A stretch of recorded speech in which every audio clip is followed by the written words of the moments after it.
কি গো মাছ কাটতে বসেছো? যে মাছগুলো আনলাম তো বন্ধুদের একটু দেখিয়ে দাও কি কি মাছ এনেছি, বন্ধুরা একটু দেখুক। এটা কি বলো? কি কাকলে? ঠোঁট নেই ওপরে। ওপরে ঠোঁট নেই।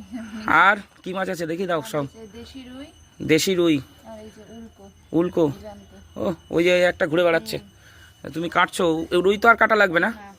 ওইগুলো তাহলে কেটে রেখে তারপরে স্কুলে যাবা। এই কাকলে মাছ কিন্তু আমিও কোনো দিন খাইনি গো, খেতে মনে হয় ভালোই হবে না? ওই একই প্রজাতি, এটা একটু অন্যরকম। হুম, একই প্রজাতির না? সমুদ্রের মাছ একই রকমই লাগে অনেকটা খেতে সব। দেখে তো মনে তবে হচ্ছে রুই মাছটা পুরো টাটকা, মানে সেই গায়ে শ্যাদলা পড়ে গেছে, শোল মাছের সাথে একসাথে নিয়ে এসছে, বলছে বিলের নাকি ওই কোনো পুকুর টুকুর ডোবা হবে বুঝলে। তা দেখে আর লোভ সামলাতে পারলাম না, এই নিয়ে নিলাম।